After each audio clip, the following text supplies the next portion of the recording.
You ready? Yes. Bobby, you ready? Yes. John, you ready? See.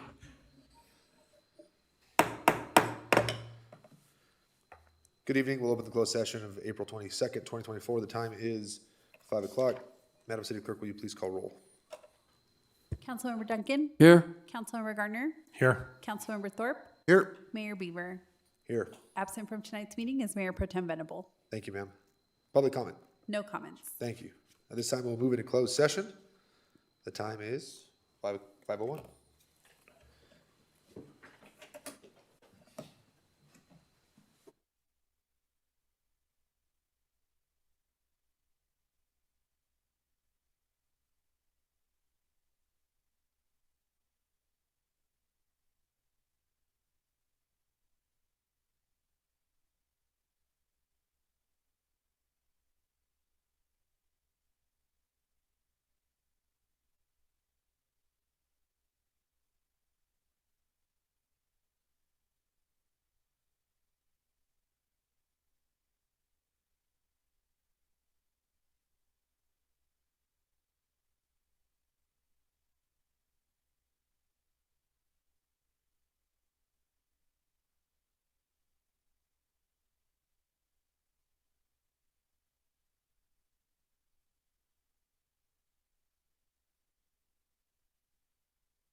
Good evening.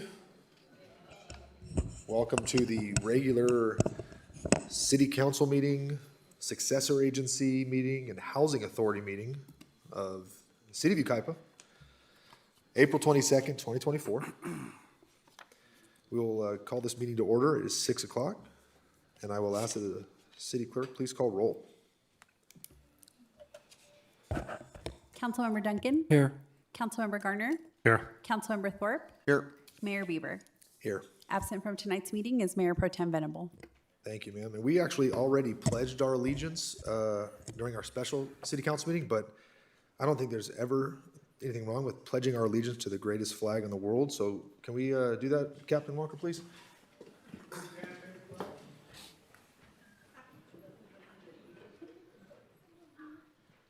Ready to begin. I pledge allegiance to the flag of the United States of America and to the republic which stands one nation under God, indivisible, with liberty and justice for all. All right. That sounds amazing. Mayor, before we begin, I did want to note that the absence of the Mayor Pro Tem will be noted as excused unless the council objects. No objections by me. Any objections? That sounded great. Thank you for participating in that, folks. All right, we'll move on to public comment. We have a public speaker slip. Ms. Jo Sutt. As a reminder, there are 3 minutes designated Mayor? for public. Mr. Mayor? We have our closed session report, and then if we can move to changes of the agenda. I was looking at the wrong part. All right, closed session report. I apologize. Mr. City Attorney, Nothing to report. nothing to report. I'm glad we got to do that. Changes to the agenda, Mr. City Manager? Yes, Mr. Mayor, I do have one change. Because of the absence of Mayor Pro Tem Venable, item number 14, which requires a four-fifth vote because it is an urgency item, we are going to request that item be continued to the May 13th agenda, which we're going to ask for a vote of the council on that. I would like to make a comment, though, because I suspect that a number of people are in the audience for that item this evening. Over the weekend and over the past few days, it has come to the city's attention that an individual or group of individuals has been distributing, both in person and online, some flyers and information, or I should say some misinformation on this item. I believe intentionally trying to spread fear amongst mobile home park residents. I'd like to just clarify that this item is not intended to have any impact at all on existing current residents in mobile home parks. This item is on the agenda because a number of one in particular, mobile home park owner, has been bringing in dilapidated old units, sometimes in the middle of the night, into the park. The city has expended a great deal of energy, effort, and money over the past year trying to clean up the town. We have been working on our homeless strategic plan. We've been working on cleaning up our drug houses. We are trying to protect the residents of this community, including the residents of mobile home parks. We are not okay with our mobile home parks or any of the area of the city being essentially turned into slums. And so we have been discussing with State Housing and Community Development, HCD, on how to approach this topic. HCD suggested a moratorium on any units 10 years or older until we can work with them on a permanent solution. We talked with YMRA, we talked with industry representatives. We decided to go 20 years instead of 10 years. This is a temporary moratorium for 2-3 months until we can find a permanent solution with HCD. We have a meeting with HCD next month. But I'm very disappointed that it seems that the park owner in question has played a role in spreading this misinformation amongst his park residents and residents of other parks. And I want the people in the room tonight and the people watching to understand that this city is trying to protect their neighborhoods and not to do anything to harm them, but to protect them. And please don't listen to this misinformation. The city responded online with facts and information. And our office is available. You can call anytime, and we will provide the information, copies of the draft ordinance. With that, we recommend continuing this item to the May 13th meeting, and we would ask for a vote on that. Okay. Is there a motion to continue item number 14 to the May 13th City Council meeting? I make a motion that we continue this item number 14 to the next council meeting. There's a motion by Councilman Duncan. Is there a second? I'll second. Seconded by Councilman Thorpe. Any further discussion? All those in favor? Aye. Any opposed? Hearing none, motion carries 4-0 with one absent. The item 14 will be heard May 13th. That is the adoption of the urgency ordinance relative to the temporary moratorium. So if you're here for that and you have filled out a public speaker slip relative to that, we will hear that comment and we will hear that item on May 13th, right here at the City Council chambers. And I'd like, Mr. Mayor, I'd like for someone on this dais to repeat the point that our city manager made about this ordinance not affecting anyone that has an existing coach at a park. I think that is the point that's got everybody upset, and it's absolutely not true. So if I understand it correctly, sir, just like our moratorium on automotive repair shops in the uptown, that didn't affect any current businesses that do automotive repair on Yucaipa Boulevard. Corridas is still in business. Our moratorium didn't make them go out of business, nor did any other auto shop. However, any future business seeking a plan to do business in the uptown would be the moratorium would affect that business from going in. It's similar to this. No current coach in any park, it'll be affected by this moratorium. It only stands for future movement of coaches in.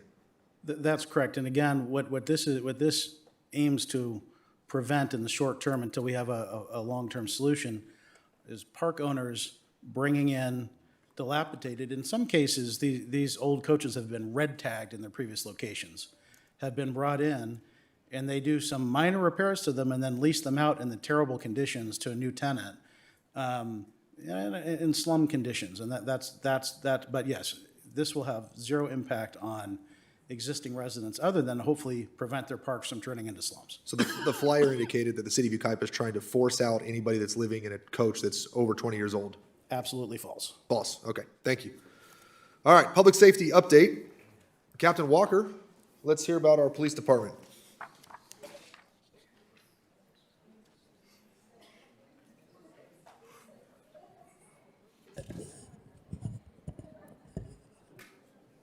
Good evening, Mr. Mayor, members of the City Council. This will be your March 2024. As you exit the gallery, if you can keep your voices down, please. We still have business to tend to as it relates to this city council meeting. Captain? Like I said, this will be your monthly public safety update for the police department for the month of March of this year. The month of March saw a little over 4,500 calls for service, which was an increase of 361 over the previous month. However, it's still, I'd say, within our normal ranges for call volume. And as we've been talking about response time, we went from 4.5 minutes in the previous month to 5 minutes to our average response time to emergency calls for last month, which could be attributed to the increase in calls for service, but still in that 5-minute window that we've talked about before that we always shoot for. Part 1 crimes for the month of March. As you can see on the slide, we had 1 robbery, 21 aggravated assaults, 10 burglaries, 35 larceny or thefts, 6 motor vehicle thefts, and no reported arsons for the month. Arrests for the month of March, we had 144 arrests, which was an increase over February and January for that matter. 102 of those arrests were adult bookings into one of our correctional facilities. And again, our most common arrests were for narcotics-related offenses, warrant arrests, domestic violence type incidents, and thefts.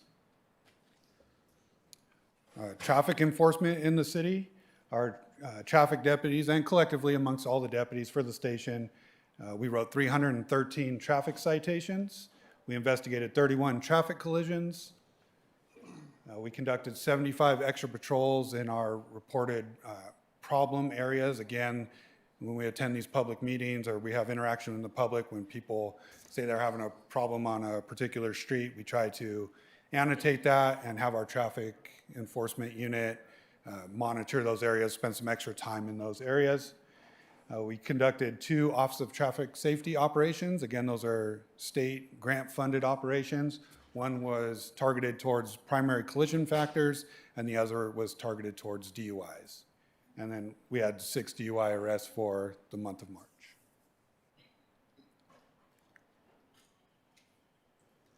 Our SOP team, we had 126 contacts made throughout the city. We responded to 24 transient-related calls for service. Those are calls that either came into sheriff's dispatch or reported through the app. 10 of the subjects that we contacted in the month accepted some form of assistance.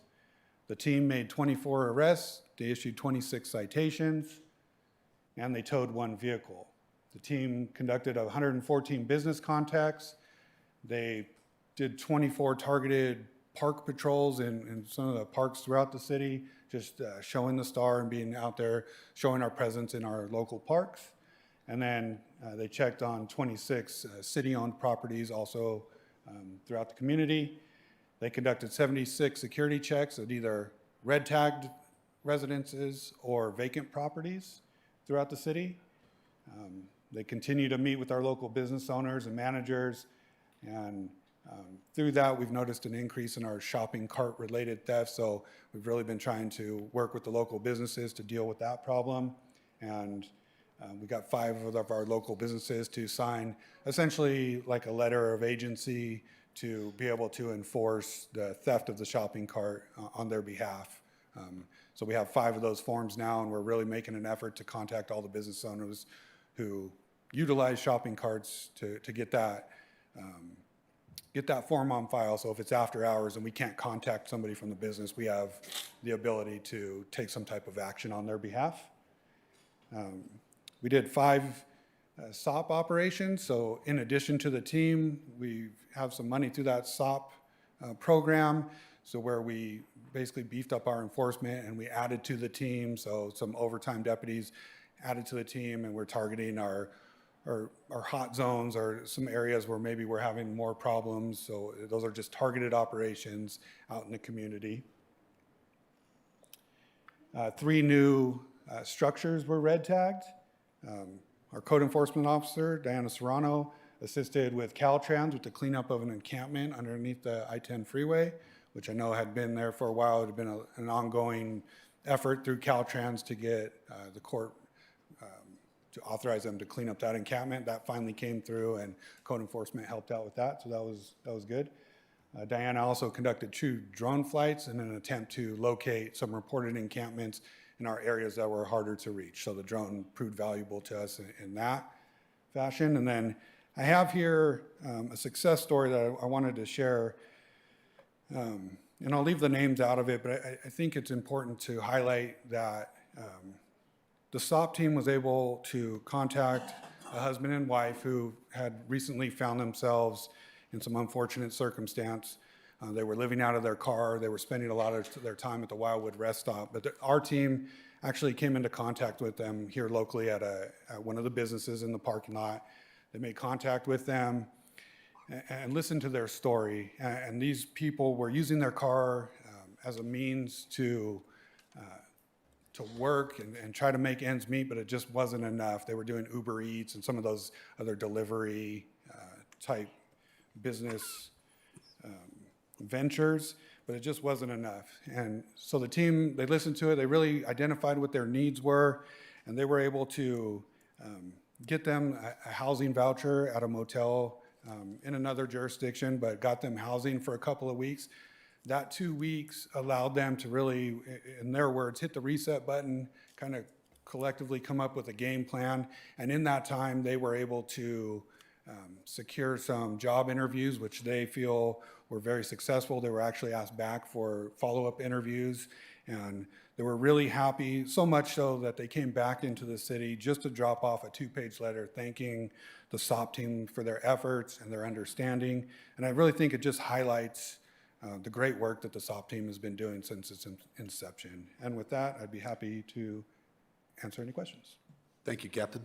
Has the point in time count numbers been published yet? It has not. Okay. We're anticipating, as I'm sure the council is, those numbers to come out. Unfortunately, it's in the county wheels of bureaucracy, and we'll be sure to get those to you as soon as they come out. But Thank you. Any questions for our police captain?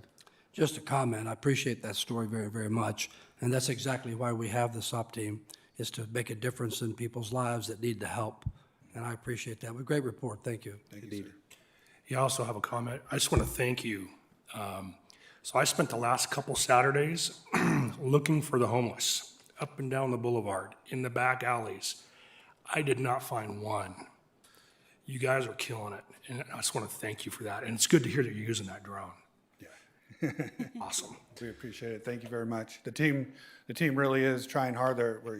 We're trying to think outside the box and come up with solutions that, maybe that aren't industry standards, but something seems to be working for us. And I think I can attribute that to the hard work of this team, and especially the council allowing us to have Diana Serrano from code enforcement. It's been a huge help, and our collaborative efforts seem to be making a difference. Thank you, sir. Keep up the good work. All right, thank you, sir. Folks, if you could silence your electronic devices, please, I would appreciate it. Chief Malinowski with our fire report. Good evening, Mayor and Council. So fire report for the month of March. We did see a decrease from February of about 3% and a decrease from last March from about 6%. So kind of the first time we've gone down at all. Average response time still high up there just due to the high call volume with the 3 engines. It's a couple significant incidents. We had a structure fire off Oak Mesa where we had a resident neighbor help effect a rescue on an elderly person there. Also downed hiker on the Crafton Hills Truck Trail. That's been like a common occurrence, seems like every 2 weeks now. We did have a Yucaipa Christian Preschool come and visit Station 1. The folks did a standby and provided paramedic service for our bunny hop. And then also participated in the Easter basket giveaway with Lois Laura. We've been kind of doing that for a couple years now. Another school trip from Mission Vista Charter School came and visited Station 3. The folks supported our Crafton Hills College Fire Cadets with their fundraising car wash. And then we attended the Big Time Designs ribbon cutting in our uptown. So we did take delivery. It's been a couple years and been talking about this, but now it's parked outside finally. So new command vehicle for myself is in service. So pretty happy about that. I was getting tired of the bicycle. Another big item that we finally got was the chipper. So we do have a heavy, as you can see, it's a heavy duty chipper, and more to come for resource management projects, hazard fuel reduction, hazard mitigation in the city. With all those projects we're working on. Just training, we recently received some new mat jacks. So those are like high pressure airbags. And just some regular EMS stuff, area management, and then Narcan training. So went and provided Narcan training for all of our community services staff, park staff, the STARS program, any of those folks at community services who are dealing with the public. With IERCD, we did host a golden spotted oak borer workshop. There'll be more to come on that. So they are invasive pests attacking our oaks. So you're going to get bored of that word, but golden spotted oak borer.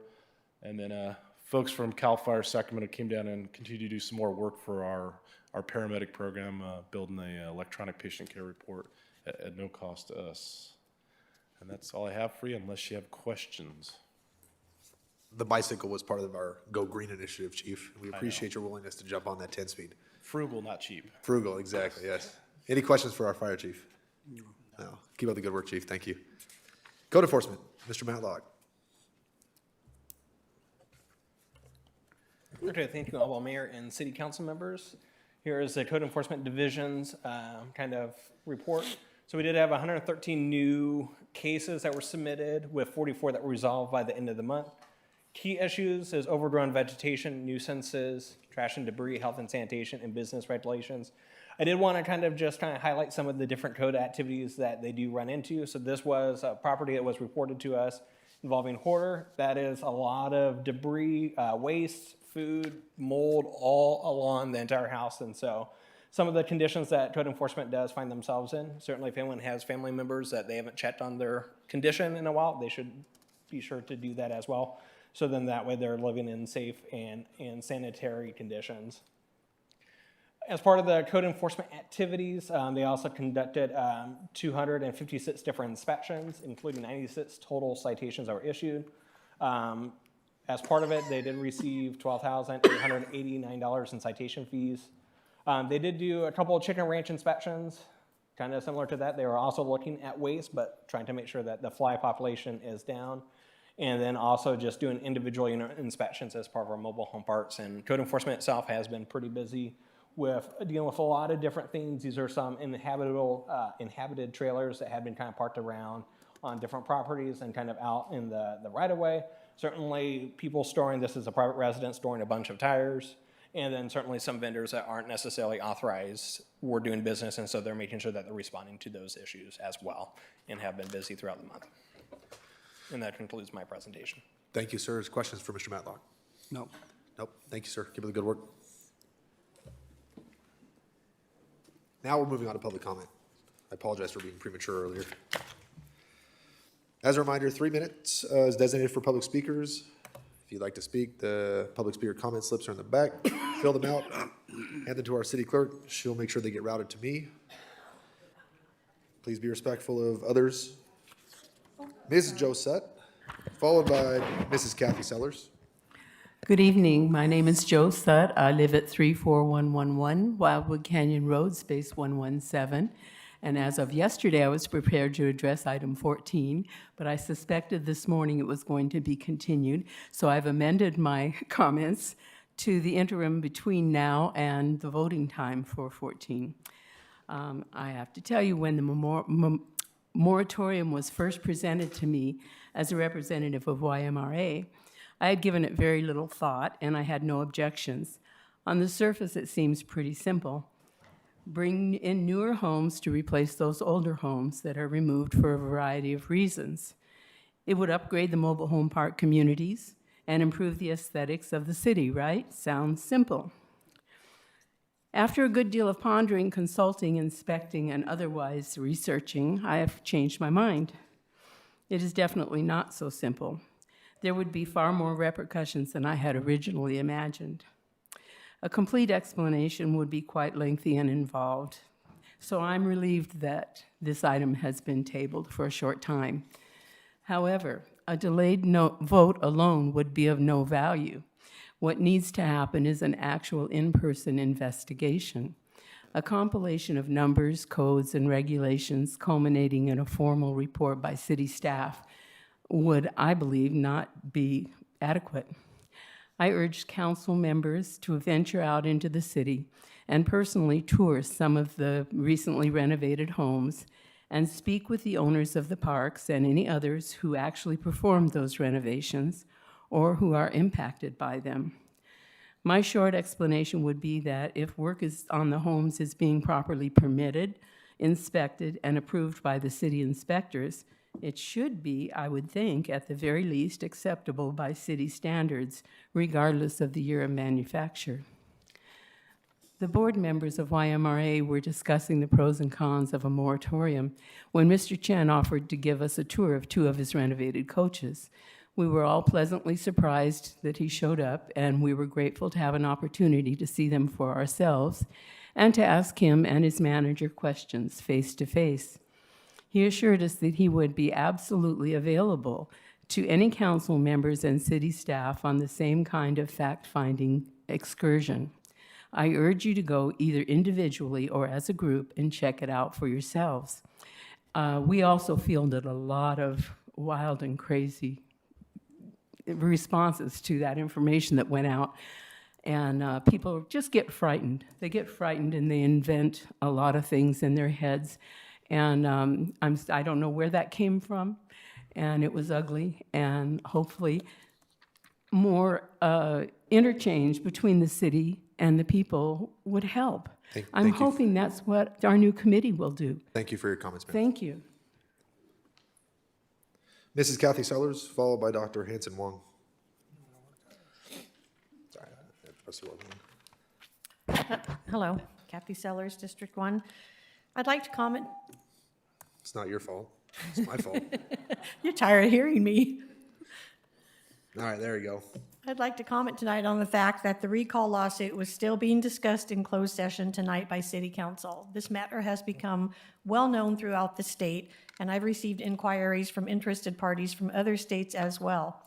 I have been invited to travel to our state's capital and testify in front of the Judiciary Committee in regards to a Senate bill proposal to amend existing law that would prevent ordinary citizens from being traumatized by exercising their constitutional right to remove elected officials before their terms expire by voters who express dissatisfaction with their elected representatives. Save Yucaipa political consultant Chris Robles testified this afternoon. I bring this to your attention tonight because the citizens of Yucaipa need to know that their voices are being heard, if not by our local council members. At least there are powerful individuals who are dismayed by what has happened in Yucaipa. With the current voting history of council on issues of great concern to thousands of people who call Yucaipa home, it is somewhat comforting to know that change can be accomplished if we stay the course. Thank you, ma'am. Dr. Dr. Hanson Wong, followed by Ms. Mary Butler. Is it Rutler? Rudder, I apologize. Doctor. Hello, Hanson Wong, First District. Thinking about our financial difficulties in the city, and unfortunately, I don't have the background and experience in city management, but I do in large budgets. I'm concerned about the priority settings and where the money is going. So I'm going to bring up just a couple of factors. One, usually in tough times, we prioritize the things that are more immediate, like a sinkhole I'm going to fall into. But as far as the wine country is concerned, they tell me it's like 10 to 20 years from now. So I did not understand the urgency of that particular aspect. Certain parts of it also disturbed me.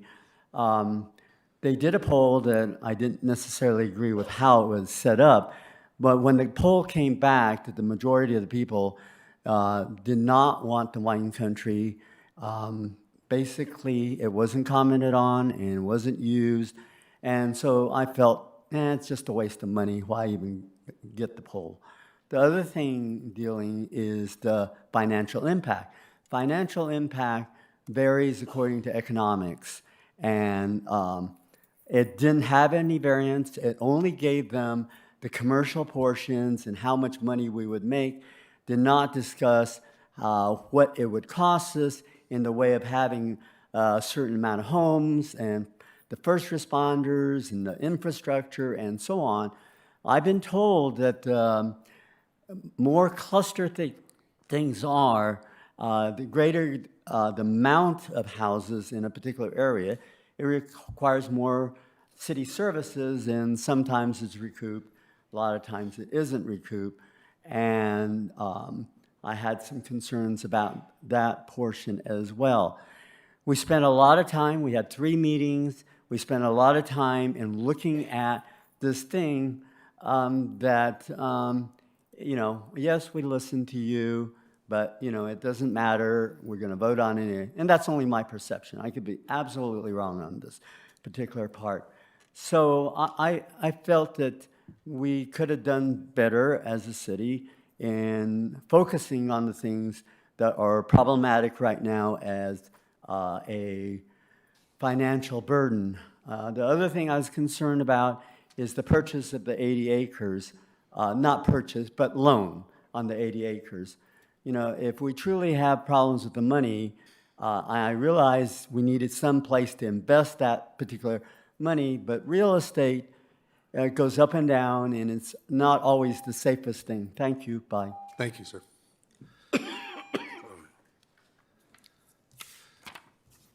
Mary, I apologize for mispronouncing your last name. Did somebody correct you? I corrected myself. Well, no, you still didn't get it right. I am Mary Reuter. I am a business owner here in town. I live in District 1, and I am also on the board of directors of the Chamber of Commerce. So I'm here today to speak for the Chamber of Commerce, and the first thing I wanted to do was commend our police department and the SOP team, because they are doing a remarkable job. People in the uptown have noticed a remarkable difference in the number of transients and the problems that we've been having. And I know that all of the business owners there truly appreciate what has been done with that. I would also like to say on behalf of the Chamber how much we appreciate working with Chris Mann and with Ryan Miller, and we appreciate the work that the council has been doing, and we want to continue to work with y'all. And now I want to step out of the Chamber thing, so I'm going to cover up my badge, and I want to speak as a resident of Yucaipa and say, I truly do believe that the city council and the people in charge of our city are doing the very best job that they possibly can to help our city grow and become something truly remarkable. Thank you very much. Thank you, ma'am. Holly, you're up next. I know. I was going to catch it, but I don't want to interrupt Mary either. Sorry. Thank you, Mary, for your comments. Chief, keep up the good work, sir. That's another story for your April public safety update. Hi, Hi, Holly Warner. I'm in District 1. The first thing was just a little bit of procedural thing. I was looking up the time for this meeting, and online on the city's website on the calendar, it showed this is starting at 6, and I apparently came late. And also on the City of Yucaipa Facebook page, this was starting at 6. Where was this, I guess my first question is, where was this advertised as starting earlier? Like, is there a communication issue? Like, It started at 6. there was a whole bunch of, people leaving, and you talked about the mobile homes issue being tabled. Okay. That was right at the beginning of the meeting, ma'am. Oh, okay. All right. I thought I'd missed something. I thought, okay. Nope. So then I guess the second thing was the mobile homes is actually why I was concerned about 429 from last year and the interplay between that and what was being proposed. My concern being that, so if with 429, the landowners, not the mobile home owners themselves, if the landowners are able to basically redevelop their land and kick people out, that then if they have a mobile home older than 20 years, where do they go? And I understand 429, there's provisions for, relocating people, but I think I'm concerned about people becoming homeless, basically, that are lower income in our community, that both of these are put together. And it seems a little arbitrary with the 20 years. It seems like maybe we could come up with an ordinance that's a little more specific to, it seems like the issues are being mobile homes that are deficient, that if we could create something rather than an arbitrary 20-year limit, not allowing the landowners to bring in mobile homes that are substandard, but also then having provisions that if people are moving their own mobile home, that we protect them, and if it's over 20 years, that we can provide that kind of that owner occupancy, that they can move it elsewhere in the city, and have something to protect the people who live here. And I understand not wanting to protect maybe the kind of corporations that own these places, but I think we should protect our citizens moving their homes so they don't become homeless. Thank you. Thank you. And just for your edification, ma'am, the city manager did speak on the matter, clarified a few points. It's not as easy as, maybe doing an inspection of a coach as it's being moved in. That would violate state law per HCD. We can't just do that. So I would ask that our city manager consider maybe some of the stuff she said as it relates to owner occupancy movement within the city. So we'll discuss that on May 13th, and we do start right at 6 p.m. So thank you.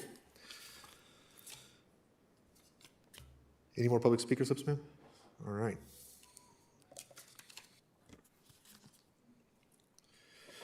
That will take us to consent agenda. The consent agenda for this evening consists of items 1 through 11. Is there any member of the council that wishes to pull a consent item for further discussion? Is there a motion to approve consent? I move that we approve the consent agenda, items 1 through 11. There's a motion by Councilman Duncan. I'll second. However, I'm going to vote no on number 2. So 3 through 11 and 1. You're going to vote no on which one? Number 2. Number 2. Okay. We have a motion by Councilman Duncan, second by Councilman Thorpe, and we will vote. We'll pull number 2 and do a separate vote then. Let's do it that way. So items 1 and then 3 through 11. All those in favor? Aye. Any opposed? Hearing none, motion carries 4-0 with 1 absent. Item number 2, is there a motion to approve item number 2? I'll make the motion to approve item number 2. I'll second. Seconded by Councilman Duncan. Any further discussion? All those in favor? Aye. Any opposed? No. Motion carries 3-1. All right, moving on to discussion items. Item number 12 is going to be presented by Mr. Fermin Preciado. This is anticipated. Let's hear about County Line Road and 5th Street, sir. Yes, thank you, and good evening, Mayor and council members. This is an update on the County Line Road Corridor Improvement Project construction with an emphasis on the construction of the 5th Street at County Line Road roundabout intersection. This intersection was supposed to be fully open to traffic in September of 2023, and we understand the frustrations we are hearing from the public with that closure and also the delays to the construction schedule. We, city staff, are also frustrated, and we are providing this update not as a way of providing an excuse, but rather it's an opportunity to share with the city council and also with the public the status of the project and then the plan moving forward. And Assistant City Engineer Landon Kern will provide an update and some of the details on the status. Thank you, Fermin, and good evening, Mayor, members of council. Here today to provide a little more information about how we got to this point and what to expect next. There are three major factors that have impacted the project construction schedule. First being the Southern California Edison, or SCE, relocation work required to accommodate the project improvements. Secondly, the Frontier and Charter Spectrum communication facilities and those relocations to accommodate the intersection improvements. And then finally, the South Mesa Water Company's planned water line upgrade project. And I'll speak a little bit about each of these as I move along here. Just kind of a high level point here. This is a joint project. It's a partnership with the city of Yucaipa and the city of Calamasa. Calamasa is managing the construction contract, and we've worked closely with them to complete the elements of the project along the whole corridor. And the city of Calamasa staff also share our frustrations with some of the delays we've experienced with the utility relocations and opening of the roundabout. The Fifth Street roundabout improvements were completed by Calamasa's contractor in August of 2023. Because the utility relocations were not completed in time, both cities decided to partially open the intersection in October of 2023, and that is the temporary traffic configuration that has been in place, and it is in place currently. At that time, in October of 2023, when the intersection was partially open to traffic, SCE provided an updated schedule estimating their relocations would then be finished in the December of last year. Subsequently, they moved forward with their work, and SCE's relocations were not completed until February of this year. Once SCE's relocations were completed and those new poles were installed outside of the new roadway, that allowed Charter and Spectrum communication companies to come in and relocate their facilities onto those new poles, and that work completed in March.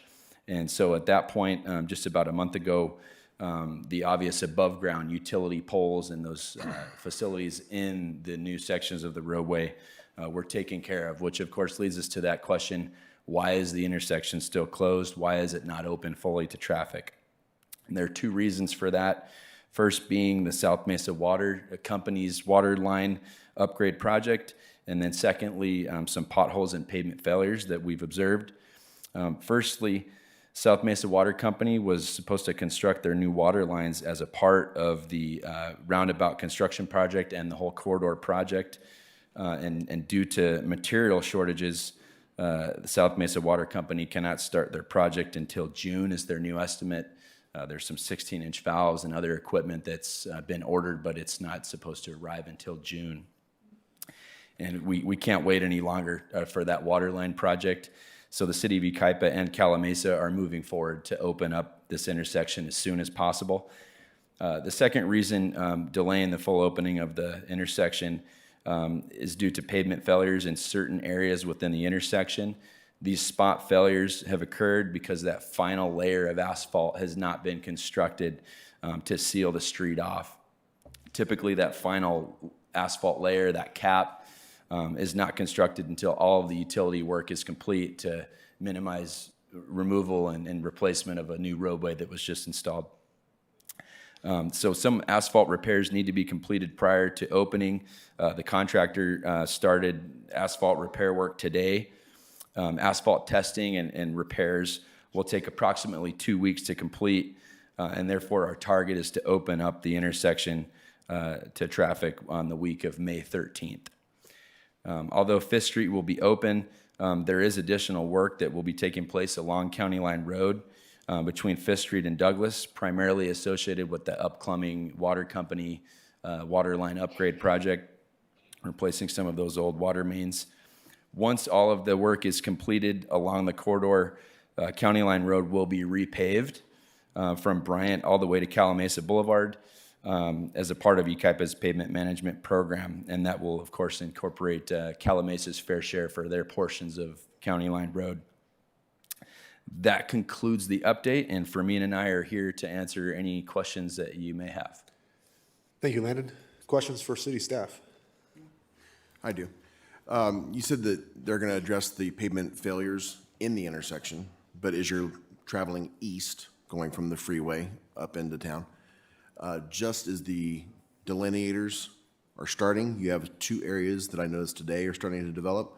That's not directly in the intersection, or are they going to address those as well? Yes, within the limits of the pavement that did take place, there are some failures where you just indicated, and they will be addressed.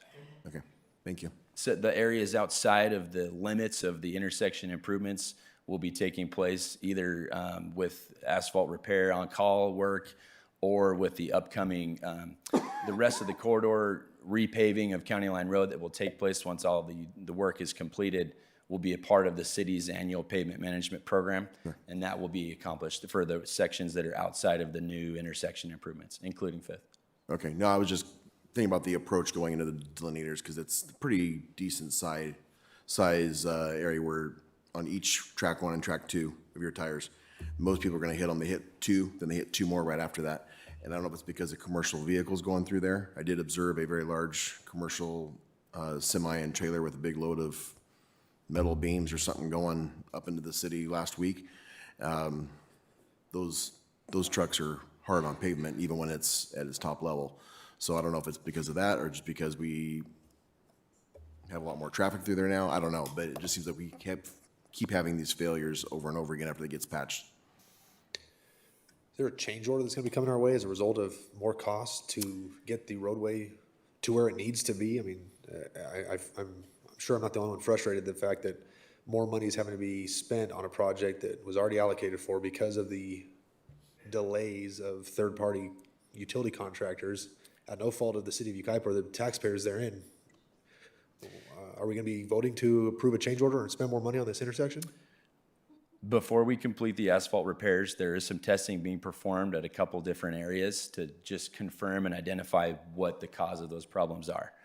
The responsible parties will be completing that work at their cost. And so we'll be evaluating each of those locations to determine to make sure the right thickness was laid down when that contract work was completed, to make sure that utility work, all those trenches were repaired appropriately in accordance with the city standards. And so all of those different components that go into the potential causes for those failures will be evaluated. And the responsible parties will be taking care of that. Okay. And Mr. Mayor, if I can add to that, the work that Landon mentioned that is being done right now is being done as part of the current contract by the contractor under the terms of the contract with the city of Calamasa. So there's no additional costs anticipated for that at this point. Now, and I might be getting the weeds here, but isn't the 5th Street intersection with County Road entirely the city of Yucaipa because of the jog out northbound? It is. It is. It Still was a joint project that they were communicating with county, our little sister city south of us? The corridor, the larger corridor project included all of the intersection improvements, and for that reason, with the grant that was acquired by Calamasa in partnership with us, it was all bid as one package. And so the same contractor that did all the other intersections did the work for 5th Street, which is in Yucaipa. Understood. Councilman Gardner, questions, staff?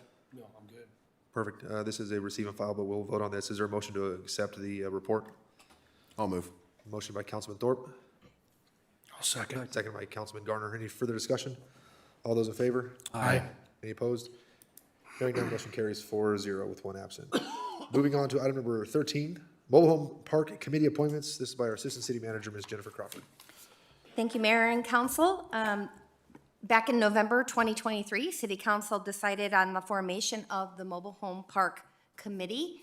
The intent of the committee is to meet biennially and discuss issues pertaining to the mobile home rent stabilization program, issues pertaining to code enforcement, and public safety items.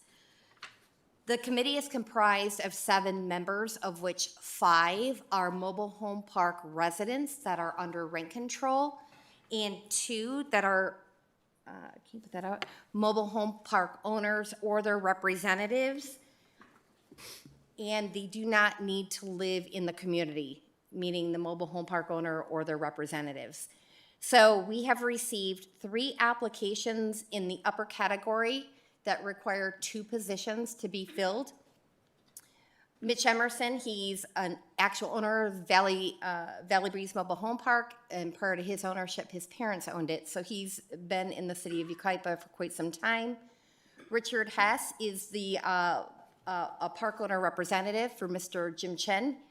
And Julie Polly is, I think a lot of you know her, she is also a mobile home park resident or representative for Peter Wang.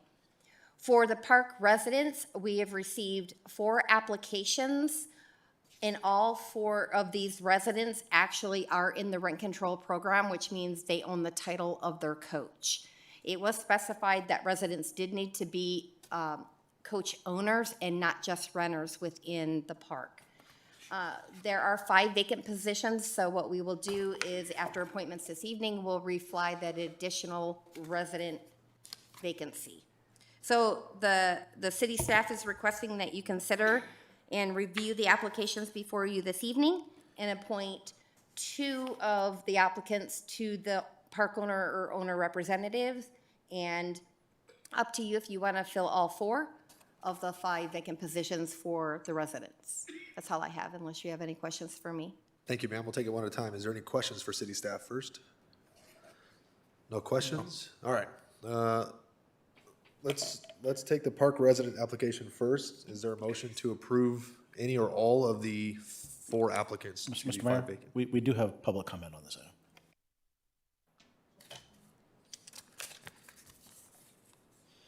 Did we? Give me one second, sir.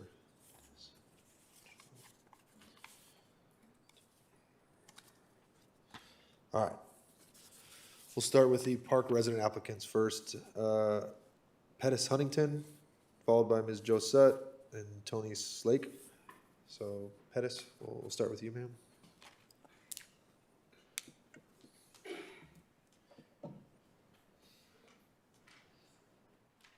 Good evening, Mr. Mayor and members of the council.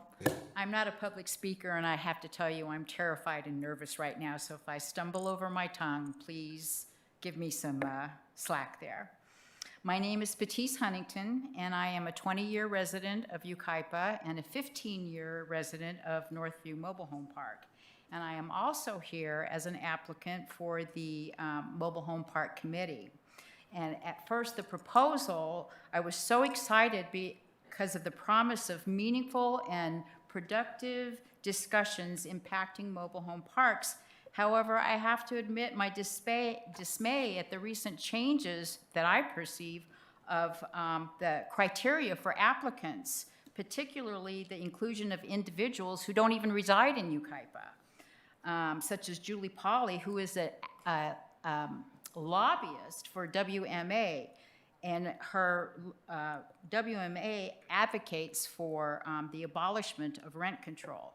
And I recognize that insights that Julie may offer the city, however, I believe it's crucial to prioritize the representation of local mobile park owners and residents, people that immediately understand the unique challenges and needs of our community because they live there.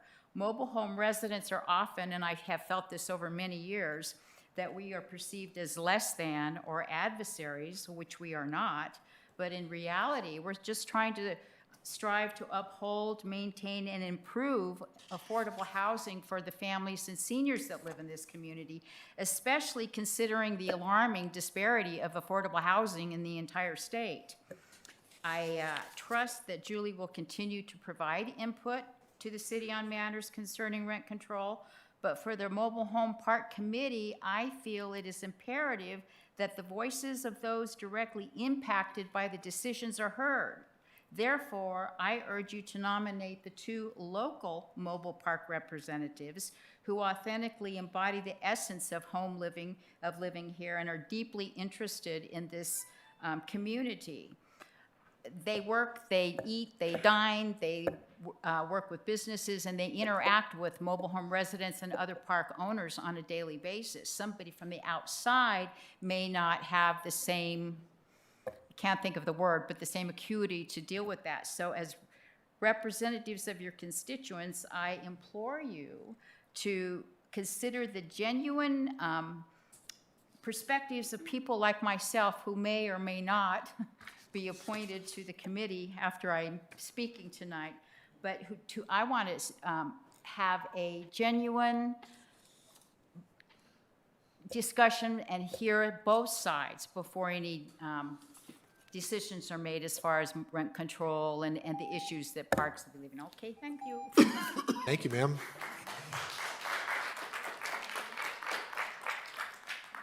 I think you just killed that public speaking. That was phenomenal. Should you be successful on this committee, you might be the spokesperson. Yeah, you're pretty good. All right. Ms. Jo Sutt, followed by Mr. Tony Slake.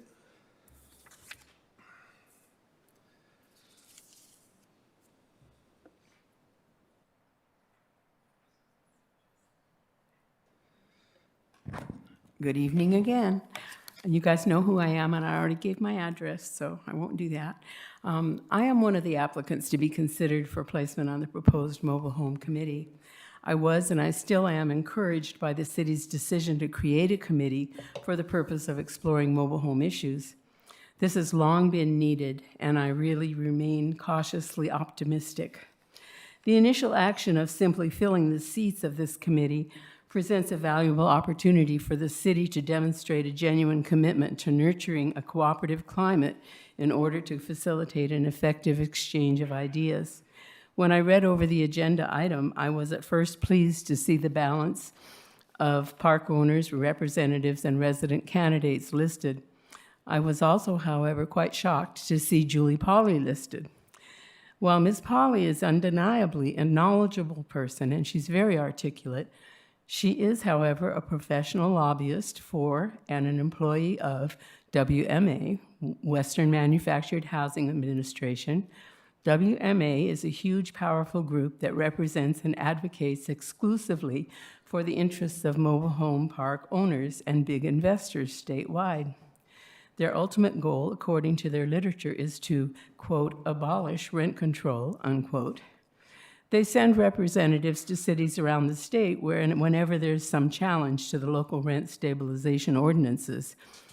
And they use those situations as opportunities to present their own agendas over and over again. And the more articulate and professional their representatives are, the better their chances of success. Another aspect to be considered is the fact that Ms. Pauley lives in Winchester, and her only true connections with Yucaipa are in her professional capacity. Her selection to serve on this committee, I'm sorry, would constitute a breach of trust for the mobile home residents of Yucaipa. Ms. Pauley could be utilized as a resource person or a consultant, just as GSMOL, which is Golden State Manufactured Housing Owners League, or other statewide resident associations or organizations could be used the same way. But a seat on this committee would be inappropriate, unfair, and divisive. Park owners, yes. Park residents, yes. City staff, yes. But Julie Pauley, no. Thank you. Thank you, ma'am. Mr. Tony Slake.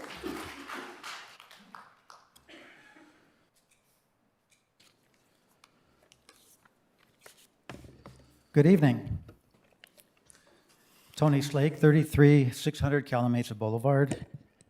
Mr. Mayor, members of the council, for 6 years, I was the volunteer chairman of YMRA, the Yucaipa Mobile Home Residents Association. Since resigning and seeing a new city manager and city council come in, I felt confident that the new administration would develop and source information from the best advisors and industry experts relating to the various issues that need to be addressed. Unfortunately, not all experts are forthcoming, and some have interests that lean heavily on their biases. Considering this, and with all due respect, I feel the City Council was misled, and therefore this renewed my interest in participating in discussions. My understanding is that during the last biennial review of the rent ordinance, mobile home park industry representatives, that represent park owners had made their case to amend the rules that allow basically automatic annual space rent increases from 80% of the consumer price index to 100%, citing that a park owner cannot stay current with inflation when only receiving 80% of the annual inflation. My understanding is that the industry representative, specifically Julie Pauley from Western Manufacturing Housing Communities, made her pitch to increase from 80% to 100% based on the perception that this is an obvious fact. Unfortunately and sadly, this was misrepresented by omitting the fact that capital improvement costs are stripped out of the annual rent increase amount and paid for separate by park residents. As an example, a street paving job could easily run $500,000, and that's paid for separately by the park residents. My understanding is that this was not disclosed in Julie Pauley's presentation, and lacking that information resulted in a 20% increase in the annual park rent increase formula without considering or adjusting the other side of the equation. Feeling disenchanted, as I felt the new council was misled, I'm compelled to speak out and bring some enlightenment. Julie Pauley was successful in her efforts to convince the city council that increasing the rent cost to the residents was fair at 100% of the CPI. As a consequence, park residents not only have the undue rent increase of 20% that will compound for years to come, this will now collectively cost mobile home park residents tens of thousands of dollars or more each year for the rest of their lives. And they continue to pay for the capital improvements separately, which has created a condition of double dipping, meaning that they pay twice for the same services. As an applicant for the mobile home park community, there seem to be serious red flags that would disqualify Julie Pauley from consideration. Number one, the case that I just cited, and second, Julie Pauley does not live or have a genuine vested interest in Yucaipa, yet basically does have a mandate to influence policy throughout California. Thank you for your comments, sir. Thank you.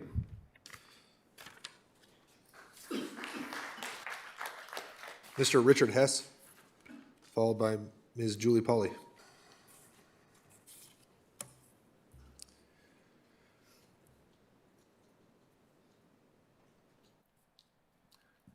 Good evening, Mayor and members of the council. My name is Richard Hess. I'm a local resident. I live at the Patricia Mobile Home Park, 34480 County Line Road, space 138. I'm here to talk about being appointed to this position.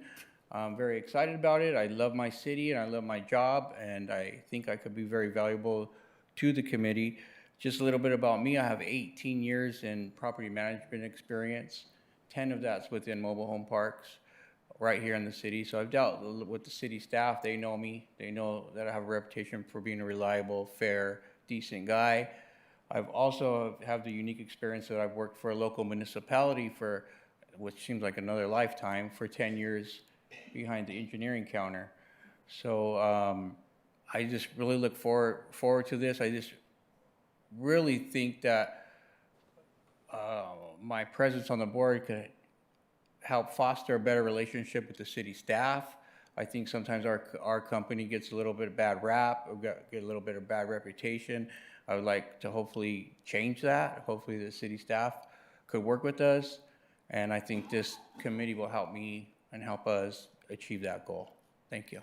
Thank you, sir. Ms. Pauley?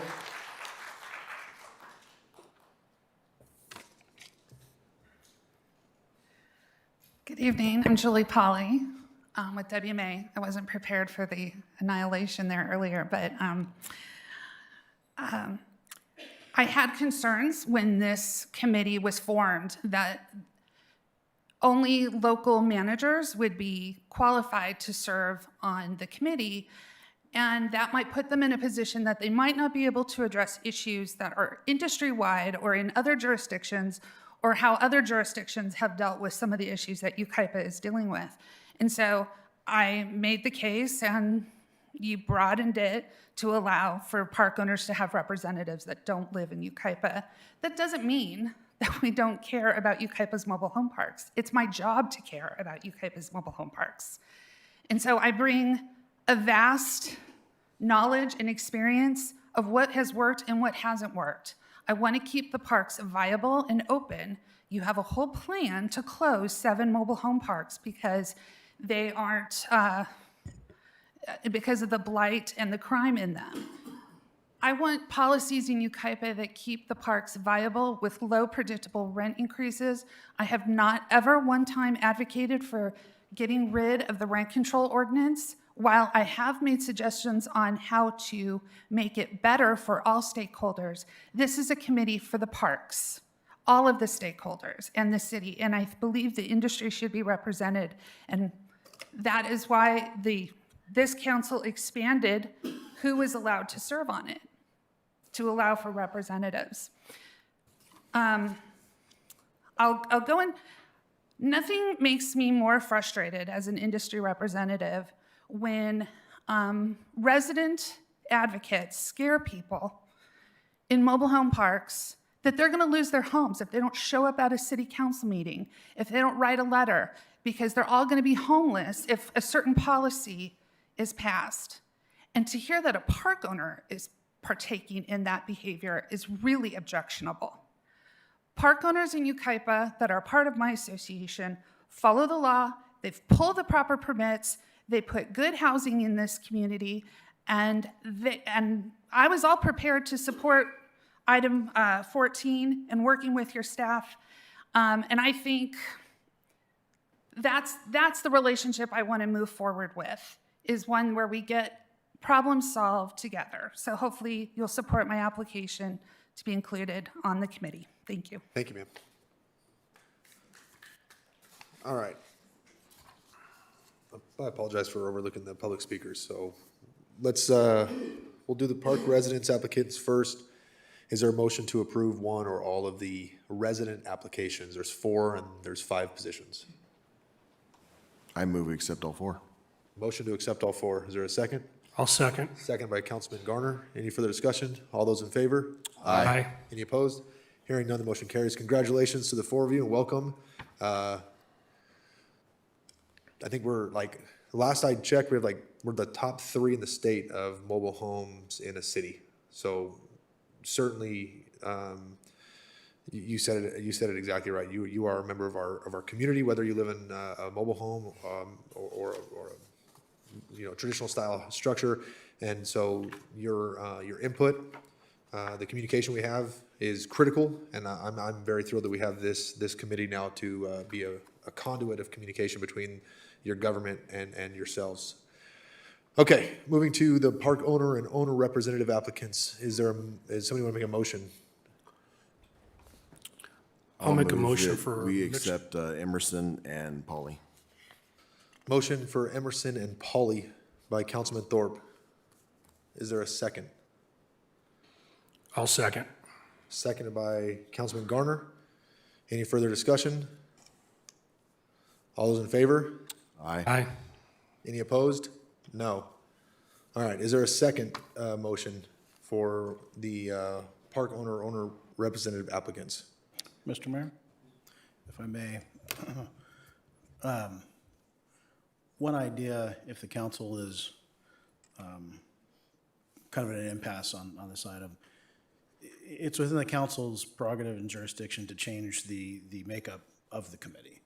So, for example, if you wanted to maintain the same number of park owner or owner representative members on the committee and add a position, for example, for for one industry association representative, you could do that. Then, in which case, you could appoint all of the applicants.